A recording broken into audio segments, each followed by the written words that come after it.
Okay, thank you very much, Tavi, and thanks for this opportunity. So I always talk about global glacier mass changes. And what I mean by global is all the glaciers in the world outside the ice sheets, shown here in blue. That's about 200,000 glaciers covering an area of about 700,000 square kilometers. And to give you an idea what that means, it's the area of Texas or the area of the UK and Spain together. The sea level equivalent of these glaciers is roughly 40 centimeters. So they represent only about 1% of all glaciers in the world, all ice volume in the world, but they're considerable contributors to sea level rise in the past and also currently. So what I want to do here is to provide a bit of a historical overview of the assessments and the projections of global glacier mass changes. Meier was the first to recognize that these glaciers outside the ice sheets may play a significant role in global sea level rise. And he wrote here this paper in 1984, concluding that between 1900 and 1961, the glaciers contributed about a third to half of observed sea level rise. At that point, these estimates were, of course, relatively rough because they were based on very limited in situ measurements. But it's a quite remarkable finding at that point in time because of the scarcity of data at that time. And all subsequent studies have confirmed the large role of glaciers other than the ice sheets in the sea level budget. For decades to come, the global glacier mass assessments were based on extrapolating very limited direct observations across the world. So observations from a few hundred glaciers, just a few hundred glaciers out of about 200,000. And this was still the case in the IPCC AR4, the fourth assessment report. It was based, the estimate in this report was based on 3 individual estimates here by Graham Cogley, Mark Duroff, and Otsumu Omura, who all extrapolated data from fewer than 300 glaciers around the world. And they were just assumed to be representative of large regions. These observations were also biased towards small, land-terminating and accessible glaciers, mostly in the mid-latitudes, so just covering a few regions. But nevertheless, the estimate shows a trend towards increased mass loss rates and confirm a substantial contribution to of the global glaciers to sea level. Here, a contribution of about 0.77 millimeters per year.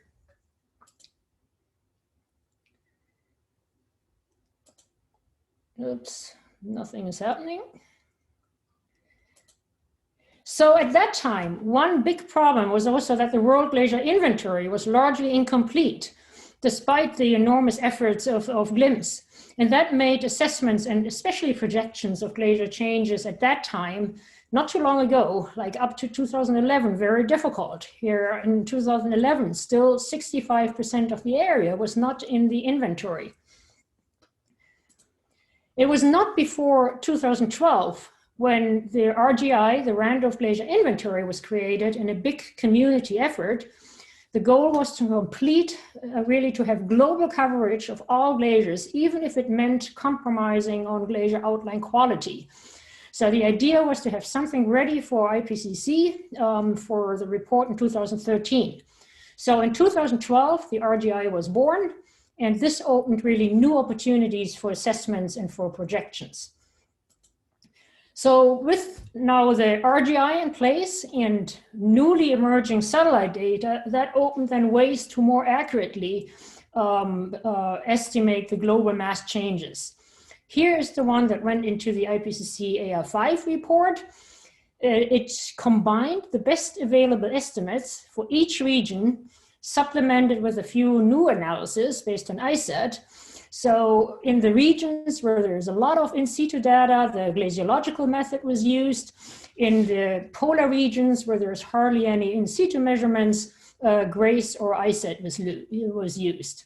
And again, it confirmed a large contribution of the glaciers to sea level rise, about 0.71 millimeters during this period here. Since AR5, only very few more global scale mass change estimates have been published. Here, the one by Zimt et al. Based on glaciological geodetic measurements. Now a lot more data went into the extrapolation, but still in many regions, especially the ones where there's a lot of ice in the polar regions, were not well covered. Often only like less than 5% of the area was covered in this estimate.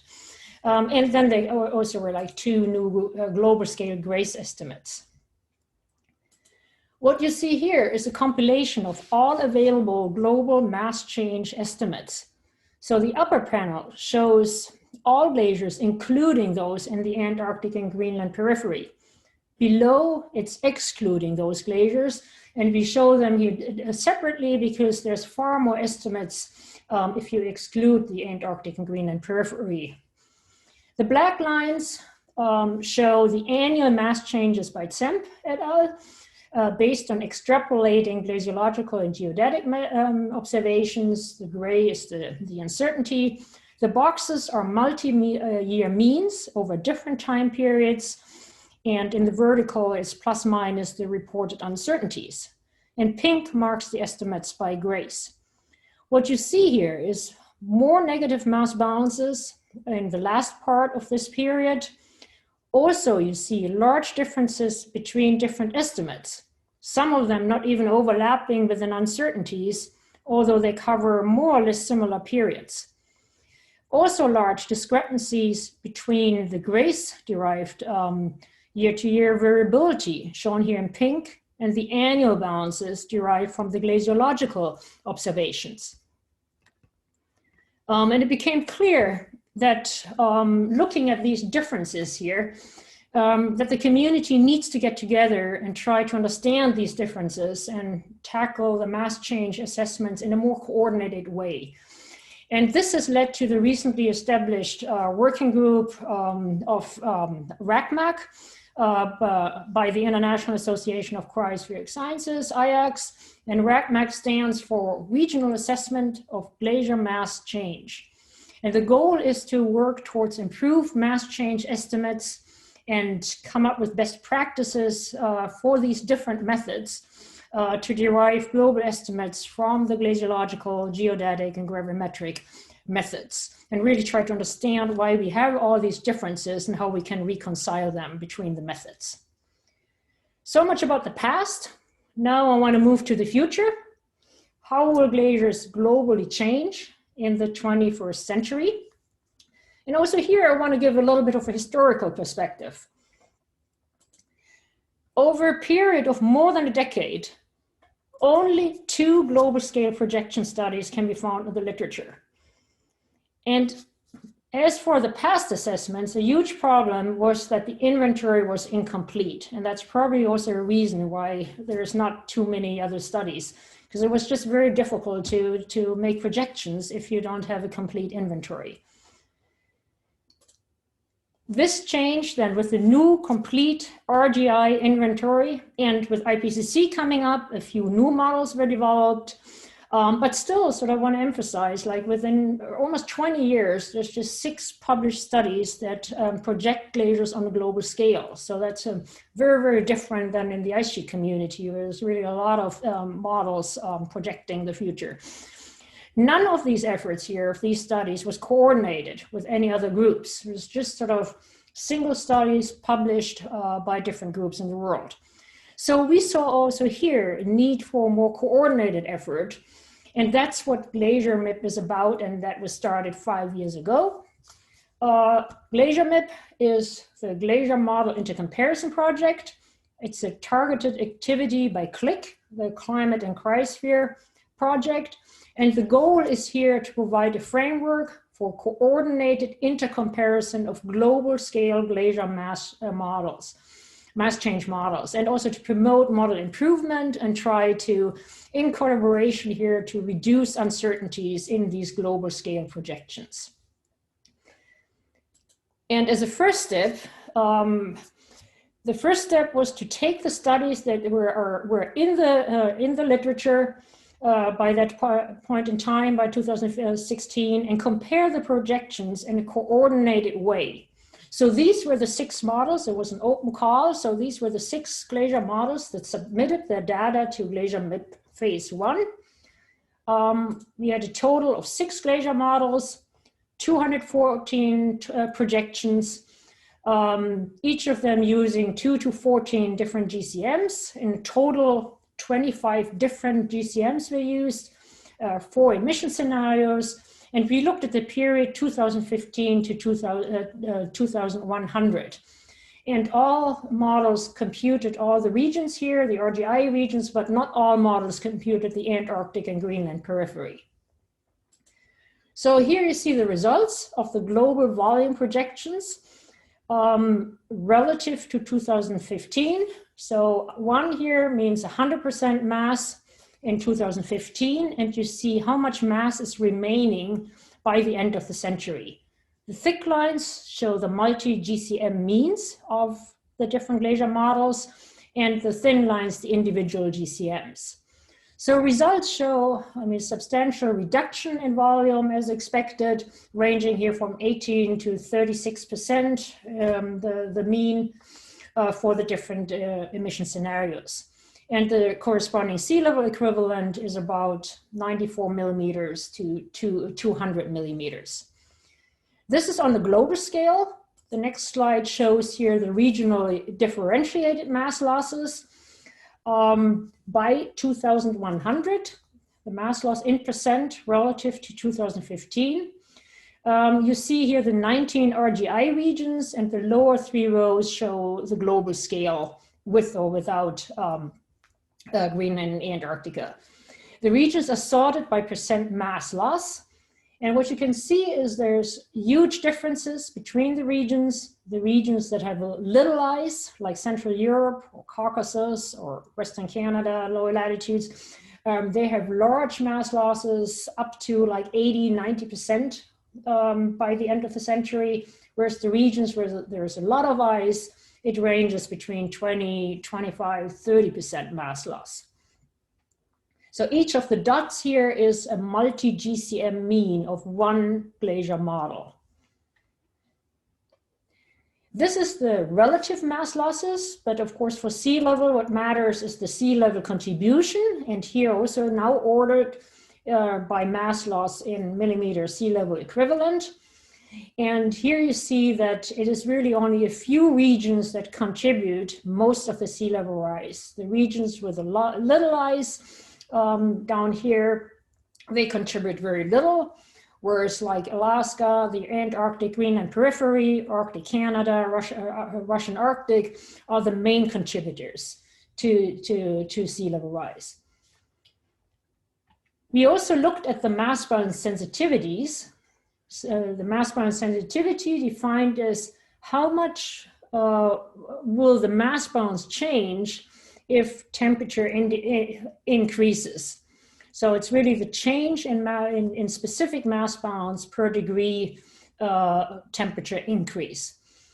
And you see this here as a function of global mean air temperature change that was extracted from each of these runs. And what we see here is an increase in sensitivity with greater temperature change. So the sensitivity is not constant, it changes as a function of the temperature change. We also see differences here between the models, that some models have a higher sensitivity than others. And that's of course important. So you want to really understand also these differences in the projections that we see here, that the models have different sensitivities. Going back to this slide here, to the sea level contributions by the end of the century, it is the regions where it matters most, here up here, Antarctica, Alaska, and so on. That's the regions where we have the highest uncertainties, the largest differences between the different glacier models. And that's of course a problem. These experiments were not standardized, so part of the reason is, of course, that each of these glacier models use different glacier inventory versions.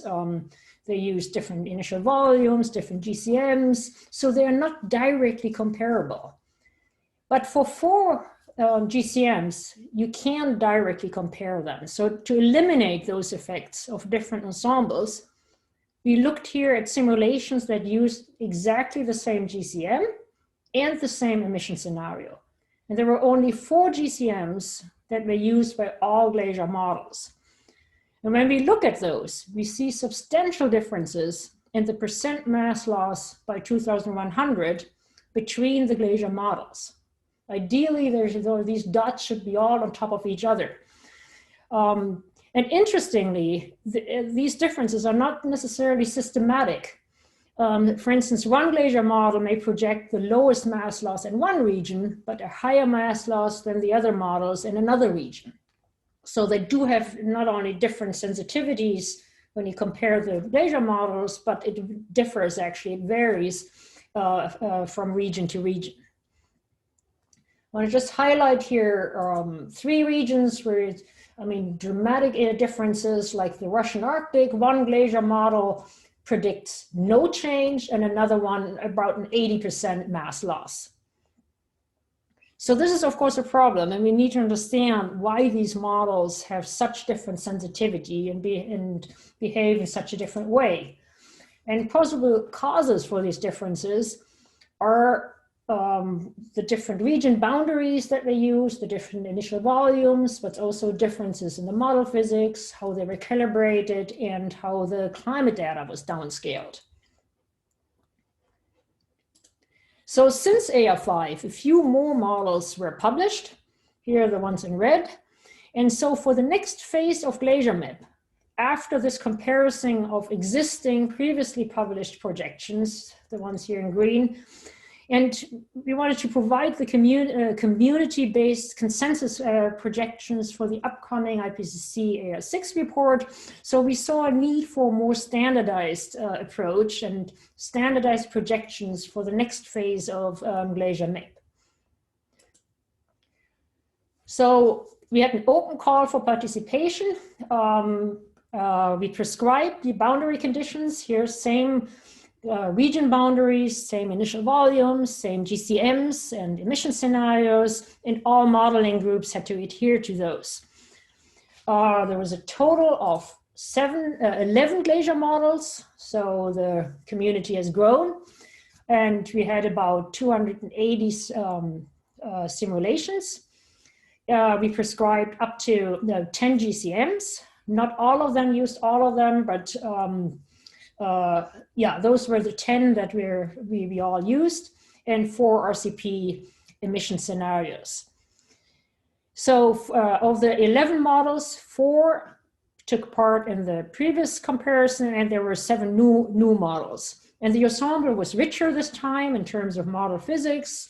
So some of the models included now an energy approach, a balance approach, or a flow model, and we also had one Earth system model participating here.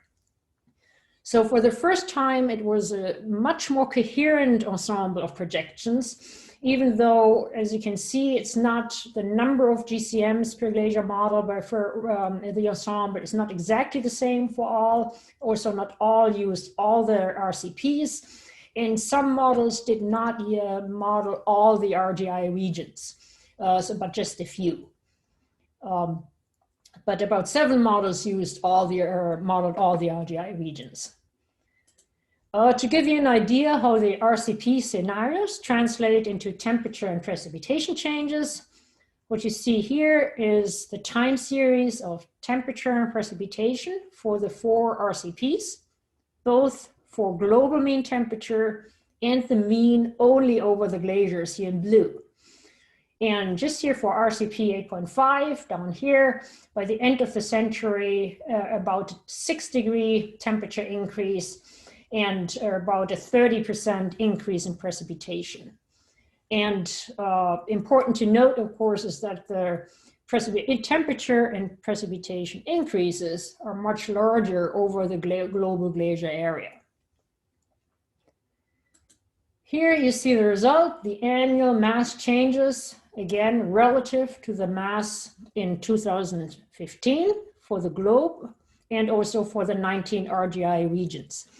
What you see is the multi-model ensemble median The shading is plus minus the standard deviation of the ensemble, but the shading only shown here for 2 scenarios for clarity.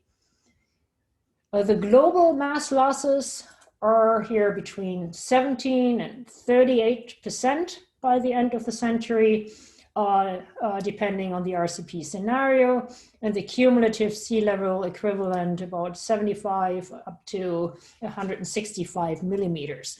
These mass changes are slightly lower than in the previous study, but within error margins. And that is because 2 new models were added that had significantly lower sensitivity. The regions here are sorted by relative mass loss. And again, what we see is the regions, with a lot of ice have lower relative mass losses than the regions with little ice, where in some regions the glaciers are projected to essentially disappear. Here are the mass projections in a different unit. In specific mass changes, so in kilograms per square meters per year, this provides a better indicator of the climate conditions that force these glacier changes. And 1,000 kilograms per square meter is 1 meter water equivalent. So what is shown here is essentially the average thinning rates averaged over the glacier area for these different regions in water equivalent. And what you see is that for RCP 2.6, you don't really see much change for all the regions, except here for these regions that are have little ice, like Central Europe or Caucasus, New Zealand. The mass balance becomes less negative with time. So the glaciers essentially reach an equilibrium by the end of the century. For RCP 8.5, this is not the case. This is much more negative mass balances, increasingly negative mass balances, specific balances throughout the century in every single region. However, most negative here in the Russian Arctic, Arctic Canada, and Svalbard, with really extreme values here. Svalbard is off the chart. There's 8 meters on average over all Svalbard of thinning by the end of the century. And this is a balance between of retreat and thinning. And what you see here is to explain these differences. So I'm going to just go through this here. The effect of a climate step change. There's 2 opposing feedback mechanisms. First, the retreat effect. When the glacier retreats, the elevation will go down, but not as much. Area will decrease. But as the glacier retreats into a colder climate, it puts itself essentially into a colder local climate, even if the climate doesn't change, and the mass balance approaches 0 again. It finds a new equilibrium. But if thinning dominates, typically for ice caps or low-lying large glaciers, the area doesn't change much, but the elevation goes down. And then you have a runaway effect, positive feedback, and the mass balance, the specific mass balance, becomes more and more negative. So essentially here you have the retreat effect. You always have both effects. The retreat effect is dominating here. It's a stabilizing, a negative feedback. And when thinning dominates, then it's destabilizing, a positive feedback, and a totally different time series here for the specific mass balance. And this is exactly what we see here. So for these regions here, here in Central Europe and so on, the retreat effect is dominant. Many glaciers will disappear, but those that survive, they are able to retreat to colder elevations and reach a new equilibrium. For 8.5, so here the retreat effect is dominant.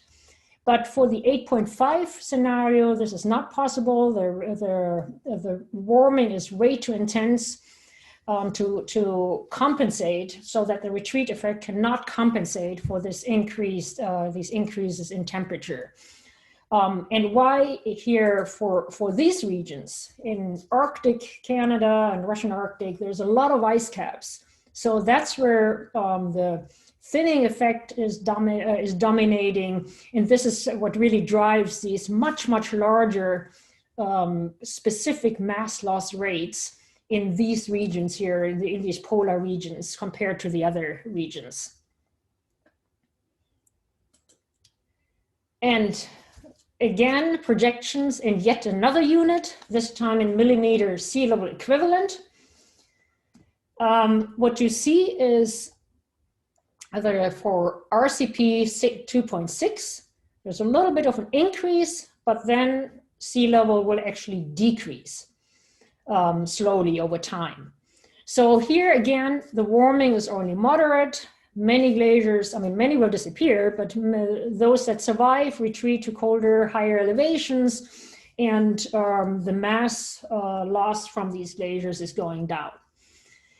Whereas for RCP 8.5, there's a steady increase until close to the end of the century. The warming is too strong to compensate for, so that the retreat effect cannot compensate for that. And the rates go up and up until the end of the century.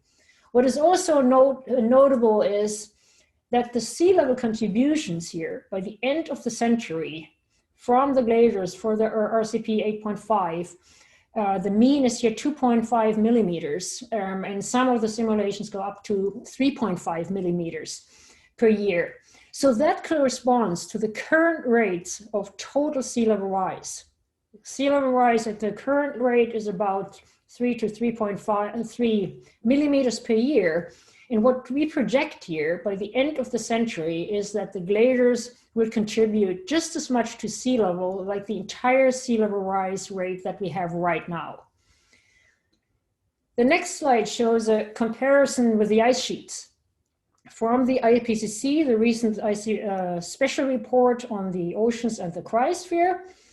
And what you see here is maybe something that you wouldn't expect, but that by the end of the century, the simulations here from this report show that the mass losses, the sea level equivalent by the end of the century is larger than here the mean, what is projected for Antarctica and Greenland. Of course, here for the ice sheets, the uncertainties are higher, and also it does not include any potential catastrophic collapses in Antarctica. But nevertheless, this really shows that for the next, until the end of the century, the glaciers are really continue to be a major contributor to sea level rise. Here, Ben Malzayan looked at the relative uncertainties in these projections. So the uncertainties, here the assumption is that the uncertainties due to the glacier model, there's a climate model uncertainty, there's scenario uncertainty, and internal climate variability, and these add up then to the total uncertainty. And what you see is that there's large regional differences, but that the RCP scenario uncertainty is dominant at the end of the century, and that is to be expected. But what is interesting is that the glacier model uncertainty is actually quite large in the beginning. So in the first few decades, it's really, in many regions and also globally, a large contribution by the glacier model.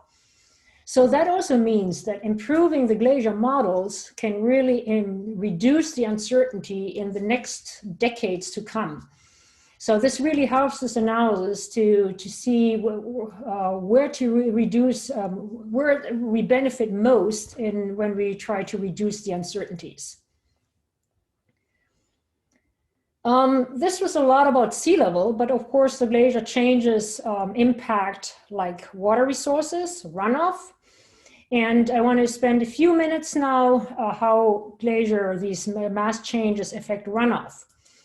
So first of all, how will annual runoff change when the glaciers retreat?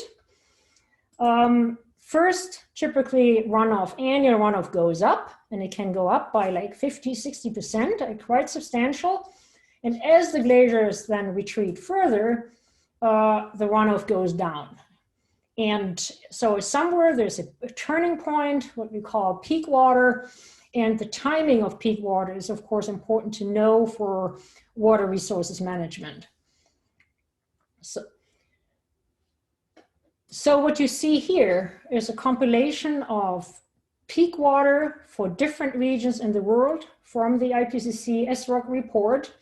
Regions are sorted by peak water. And this is really a compilation of hundreds of studies in the literature. And the bars are based on a modeling study, modeling every single glacier in the world and when peak water is. And each bar shows how many, because there's of course variations within a region, how many percent of a region has reached peak water at a certain time. So for instance here, for the low latitudes, about 50% of the area reaches peak water by 2010. So that's what these bars mean. So they add up to 100% of area. And what you see is that peak water in the regions with little ice, peak water has already been reached. In the low latitudes, that means it's on the downslope here, runoff will go down in the future. In regions with a lot of ice, like here Alaska, peak water has not been reached and just reached in a few percent of the area, but it will be reached in the future. And most of the area will reach it towards the end of the century. You also see, like Hig Mountain Asia, for instance, the peak is like most of the regions here reach it by 2050, but it's widespread depending where you are. The different colors show the size of the glaciers. And you also see here that the glaciers that are larger reach peak water later than the smaller glaciers. For RCP2.6, peak water is generally reached earlier, and that makes sense. It's simply because under this more moderate scenario, many glaciers approach a new equilibrium. That means then the runoff goes down again, because then as less mass is discharged. But for RCP8.5, the melt is more and more intensified, and peak water is reached much later. The next slide, let's just summarize it here. The next slide shows just an example of a more detailed study here by David Rounds, also calculating peak water for every single glacier here in Hig Mountain Asia. And what you see is a very differentiated picture here. Overall, the pattern is similar for all RCPs, but the spatial variations are more pronounced for higher RCPs. So the colors are the year of peak water, like blue, it's reached at the end of the century, and dark red, essentially now, has already been reached. And we see here large spatial variations within the same region. The regions that are monsoon fed, here these are like the Ganges and Brahmaputra down here, have reached already peak water or are about to hit it latest by 2050.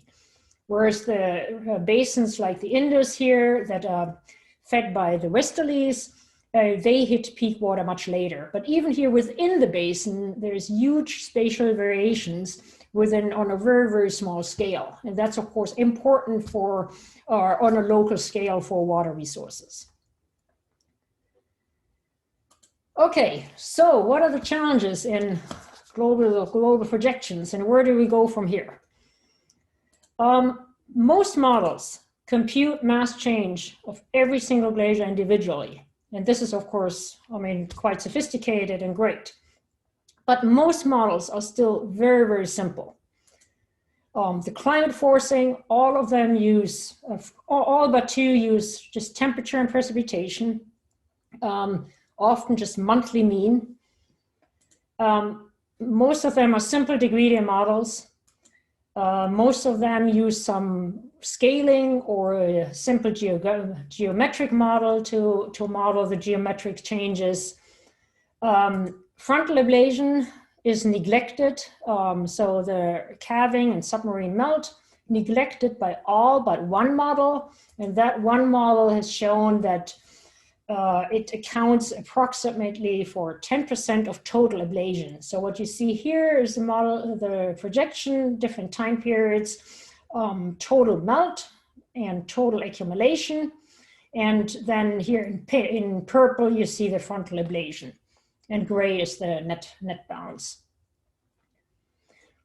So, and important is, of course, 10%, it's systematic. It's always a mass loss. And this is really the only model in the literature that includes frontal ablation. About 15% of the global glacier area is below sea level. And that effect has also only been taken into account by one model, which has shown that it's a 10 to 12% reduction in sea level if you account for that ice that is already displacing ocean water. Then the effects of debris cover are neglected by all models that are published in the literature. And about 4 to 7% of global glaciers are covered by debris and potentially suppressing melt. And then all models suffer from over-parameterization. There's just too little calibration data to really constrain the model parameters that all these models have to constrain them well. But there's really good news for future modeling efforts. There's more and more large-scale data sets emerging that are available for initializing and for calibrating the models more accurately. There's improved RGI versions, a new version coming out here in 2021. There's a new global scale ice thickness estimate. We now have maps of the debris cover around the world, 2 different estimates here. And not quite yet published here by David Rounds, a new map of debris thickness of every single glacier in the world. So what you see here in the circles show the debris cover, the area, and the bars show the debris thickness. A median thickness of 15 centimeters across the world. And the big question is, of course, does it matter if only 4 to 7% globally are covered by debris? And here his simulations show that there's an average reduction in sub-debris melt by 37%. And it does impact regional mass balances in some regions and up to 40 centimeters. So that's substantial, and it's really important to include debris cover into these simulations. Another good news is that geodetic balances are available now for every single glacier of entire regions. And that is especially important for calibrating the mass balance models. And this is, of course, a huge step compared to like just 15 years ago or less than that, where we only had a few glaciers from the WGMS to do our calibrations with. So only 15 years ago, we had very little incomplete data, incomplete inventory. Global projections were based on calibrating a few measured glaciers in the world. So the progress in really the last just a bit more than a decade is just enormous. We now have large scale satellite-derived global data sets that are publicly available and that allow us to initialize and calibrate and evaluate our models with really unprecedented accuracy. It's really something like just 15 years ago we could only dream of. So it's also important that the global scale glacier community has increasingly organized itself in coordinated research efforts like the RGI working group, the RAGMAC working group, Glacier MIP, and those international initiatives have really been essential in making such quick progress. So the future is really bright. And I think there's really a lot more to come with all these new data sets. It's really unprecedented opportunities we have to reduce the uncertainties in these projections. And yeah, here are just some conclusions, some numbers, and a general conclusion. And I leave you with that. And thank you very much for your attention. And I'm happy to take any questions. Thank you very much indeed, Regina. We've already got a couple of questions on the chat, but if people want to type into the chat if they'd like to ask a question, and anyone on Facebook too. So we start off with a question from Sasha Leidman. Do you want to unmute yourself and ask a question, Sasha? Yeah, I was just confused looking at that graph of the different peak times, about why the Alaska and the Western Canada would be so different. That is because in Western Canada, it's actually quite a lot of ice there, but it's small glaciers. It's small valley glaciers. And in Alaska, you have these gigantic ice fields and ice caps that continue to lose mass. And that's why peak water is much, much later. Okay, thank you. There's a question on Facebook from Berta Gonzalez Sanchez, which says, first of all, it says, big thanks for the seminar, but it also says, maybe you said at the beginning, or is it included in one of the parameters of the models, but is the effect of albedo included? Yes and no. I mean, most models have a temperature index, a degree day model, and most models use a different degree day factor for snow and ice.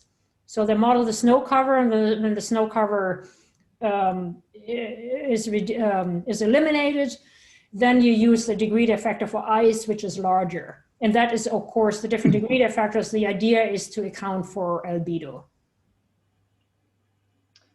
Okay, thank you. Ben Redmond-Roche, do you want to ask your question?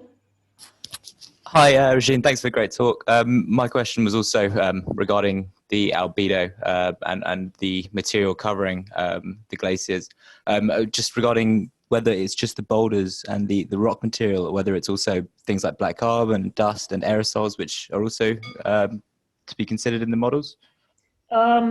Yes, I mean, it definitely affects the mass balance, but it's not considered in the models. And that is another thing that, yeah, for the future, it's not considered. Thank you. Steve Warren. Oh, yes, Regina, fairly early in your talk, you showed a plot of the sensitivity of mass balance to temperature change, and there was a transition from positive to negative. And so I wanted to ask if you could say something more about that. That it's like less than half a degree temperature change, the sensitivity is positive, and then it goes to negative. Yes, I remember that when we found that, we had a great explanation. I just forgot about it. It might also be just the uncertainty in like the temperature change. I mean, you extract it from the GCMs. So I would say this is not, I mean, this is not real.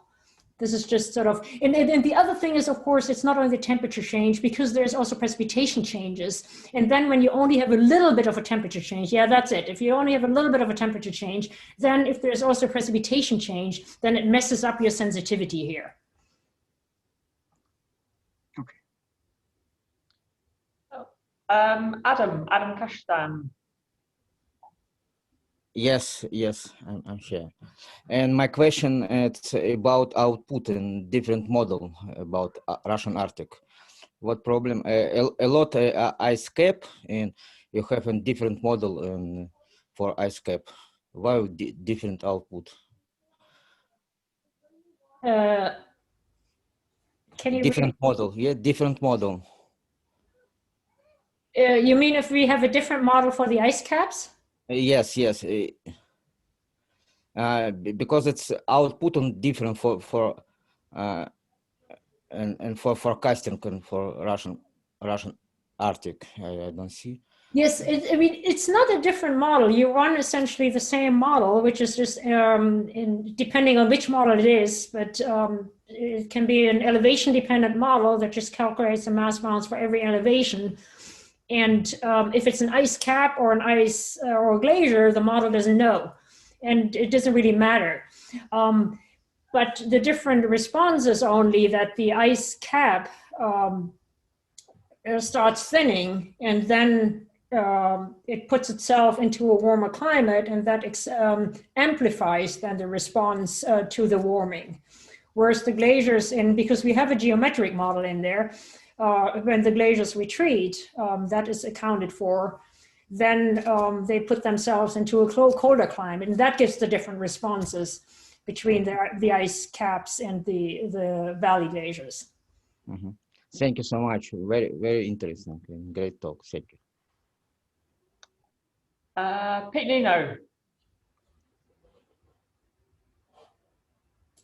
Sorry, couldn't find my microphone. Hi, Regina. Thanks for that. Hi. You touched on the fact that basically just one of the models takes into account frontal ablation of glaciers terminating in the ocean. So am I right that none of them have any sort of dynamic component in terms of they don't take into account how Russian Arctic ice caps, for example, might accelerate or as a result of sort of marine influences? None of the models do that. It's just surface mass balance. It's just surface mass balance. There's two of the models in the last round that have a simple flow line model in there. But yeah, I mean, any acceleration due to some ocean processes is not included. Okay. So is there ever any sort of suggestion of chucking on an extra error margin to account for any acceleration? Because presumably what you're really doing is, obviously you've still got error bars, but it's almost like only from one aspect of the mass balance loss. Yeah, I mean, I would say that the frontal ablation is really, that's the next big step that we need to tackle, because it's systematic. And I mean, there are some models are now adding modules to compute that, but it's still pretty simple. And the big problem is like how to calibrate any parameters. And we are hoping, I know there is efforts underway to actually have a lot more, like of thousands of glaciers in the world, frontal ablation estimates. And that's what we are waiting for. I mean, so far there was just not any data that we could use to reasonably really calibrate any model that we come up with. But this is really sort of the next step. And the data is coming out, I think this year, there's really data coming out from glaciers around the Arctic. Okay, great, thank you. Great talk, thanks. Hester, yes, good. Hi, Regina. Great, really good overview, that talk.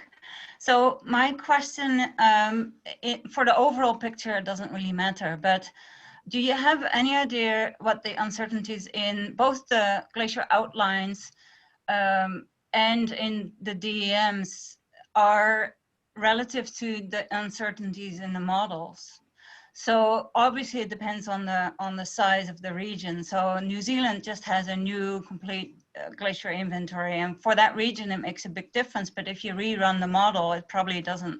But there's also some issues with the glacier inventories outside the ice sheet. So the Greenland ice sheet, it's always unsure what is part of the ice sheet and what is not. So there's some large region problems there too. So can you maybe speak to that? Yeah, I mean, the outline certainly, like in this uncertainty analysis that I showed, that did not include any, didn't include that part, those uncertainties. Where is it? Here. So we only looked at these uncertainties because this is what we could do with the ensemble that we had so many glacier models and GCMs, but we didn't have like model runs with different outlines. So I would say that there is an uncertainty, but it hasn't been quantified. I don't know. And then can I do one? I basically want to say to everyone that the Pfeffer et al. Paper, the 2014 RGI paper, has just become the best cited paper of all papers ever published in the journal Glaciology. So we've just surpassed some of the classics, you know, Nye and Weertman and Schreve and things like that. So that was an enormous effort to actually be the start of this whole global modeling. Yeah. No, that was really essential to have the RGI. Thanks, Esther. We have a question on Facebook from Todd Grote, who says, I'm very interested in dead ice environments versus active ice. Do any models account for the differences in the ablation zone? No. And Ian Evans has got a question. Yes, thank you very much. That was great. I just wonder if you have any updated estimates for ELA sensitivity for the change in ELA per degree change in temperature in different climatic regions. That is a great idea. I mean, we could extract that from the models, but I don't think that that we have that. I mean, we haven't analyzed it. I don't know if anybody has, but in principle, we could. That is a nice byproduct that, of course, comes out of the models. So one could compile that. That's great. Thank you very much. Yeah, but we haven't done that, and I don't know of any study that has done that. Nor do I. We have a question on the Zoom chat from Tetsuo Zuriyowski or Kaiko Konya. I'm a little unsure how the naming goes there because there are two names mentioned in the one. Yeah. I might add to the last question here, actually, the paper by Matthias Huss from 2015. There is a figure in there about the changes of the ELA. There is actually one paper doing that. The ELAs in different regions. Thank you for reminding me. Great, I'll check that. So Kaiko Konya, Tetsuo Zuriyowski, do you want to? Yeah, thank you. Yourself? Yeah, so the question is the retreating or thinning. So we have an impression that the ice caps should have the mixed characteristic. I mean, both retreat and thinning. So I mean, how many or how much ratio of the ice caps show the typical thinning responses? Are they only Greenland and Antarctica or also other ice caps? I mean, this. Let's go back to this. Here, I mean, all regions is, I mean, it's always a combination of the retreat and thinning effect. But I think really the explanation why we have these, I mean, massively increasing mass losses, specific mass losses here in exactly these regions where we have all these ice caps, is that there is a positive feedback through a dominance of the thinning effect. Mm-hmm. And that, of course, I mean, it's always the struggle between the balance between retreat and thinning effect. But you really see here some differences in these regions that are like Svalbard, low elevation. There's no way these ice caps can retreat into higher elevation. And that's why I think this explains here these rapidly increasing mass loss rates in specific units. Yeah, thank you. Are there any last questions for Regina? I'm going to hopefully just advertise next week's seminar then. Hopefully it will just appear. So next week we have Alex Rowell from the Georgia Institute of Technology talking on Beyond the Ice Sheet Stability Binary. So thank you very much to Regina for this week's seminar, and I hope to see everyone next week. Thank you. So thanks very much, everyone. And thanks for all your questions.